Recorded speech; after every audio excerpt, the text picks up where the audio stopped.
Adani group के शेयरों पर एक बार नजर डालते हैं। लगातार अब तेजी बनी हुई है। वो जो रिकवरी का सेशन शुरू हुआ था भारी उठापटक के बाद, अदानी एंटरप्राइजेस आज भी निफ्टी का टॉप गेनर है 15% की मजबूती के साथ। अदानी पोर्ट्स नतीजे आए, कुछ फैक्टर्स काफी पॉजिटिव भी थे नतीजों में, जो कि अभी अंकिता बता रही थी।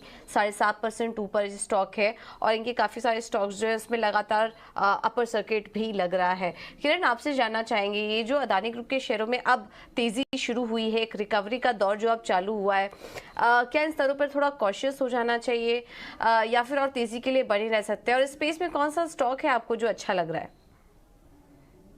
स्पीकिंग अदानी में जिस तरह का अभी हमने इससे पहले जिस तरह का एक अपसाइड स्विंग देखा था, उसके बाद जिस तरह का करेक्शन हमने देखा था, तो अभी इस करेक्शन के बाद जो अपमूव आया है उसमें हमें क्या चेस करना चाहिए? तो आंसर इज नो। आप देख रहे थे कि अदानी पोर्ट एक टाइम पे 400 का ट्रेड लेवल था, 2 दिन में उन्होंने देखा 600 के ऊपर। अदानी एंटरप्राइज 900 का भाव आज 1800-1900 के आसपास है।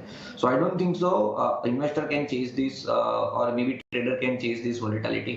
डेफिनेटली इन्वेस्टर्स को एक तरह से फायदा हुआ है कि जो इन्वेस्टर्स काफी समय से अदानी स्टॉक्स के अंदर फोमो के हिसाब से बाइंग करने की अपॉर्चुनिटी ढूंढ रहे थे, उनको एक अपॉर्चुनिटी मिल गई है, या अभी भी वो अपॉर्चुनिटी है ऐसा हम कह सकते हैं। लेकिन करंट मार्केट प्राइस से मैं थोड़ा कॉशियस हूँ।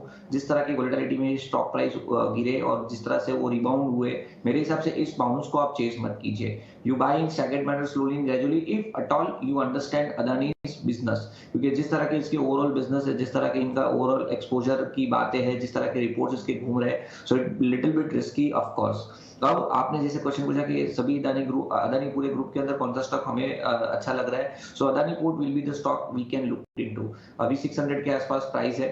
स्टॉक ऑलरेडी अपने प्रीवियस जो ब्रेकआउट थे 400 के उस लेवल को टच करके 600 के आसपास ट्रेड कर रहा है। और यहाँ पे आप देखोगे तो लास्ट टाइम का जो फॉल था वो भी कहीं ना कहीं 620-625 के आसपास अटक गया था। तो अब अगर ये 630 का प्राइस क्रॉस नहीं करता है तो चांसेस है कि हम इसमें थोड़ा बहुत प्रॉफिट बुकिंग देखेंगे, जिसमें कहीं ना कहीं 500-550 का जो जोन है वो एक सपोर्ट जोन कहलाएगा। तो जो भी नए इन्वेस्टर है वो अगर अदानी ग्रुप के अंदर बाइंग करने की सोच रहे, तो मेरे हिसाब से अदानी पोर्ट को आप ध्यान रखिए। कोई भी डिप आता है 540-530 तक आप वहां पे बाय ऑन डिप्स की रणनीति रख सकते हो, या तो वहां के डिप का वेट कीजिए, या तो फिर यहाँ से अगर ये तेजी कंटिन्यू रहती है और 630 क्रॉस करता है तो वहां पे लीजिए। सो करंट मार्केट प्राइस से थोड़ा अवॉइड कीजिए, या तो 630 पे आप फर्दर ऐड कीजिए, या तो नीचे में 540-550 के बीच में आप एंट्री लीजिए। एंड ओवरऑल स्टॉप लॉस आपको 500 का रखना है। तो अगर आप 500 के स्टॉप लॉस से नहीं बाय कर सकते हो तो डोंट टच दिस शेयर। 500 का एक स्टॉप लॉस के साथ अदानी पोर्ट आप बाय कर सकते हो।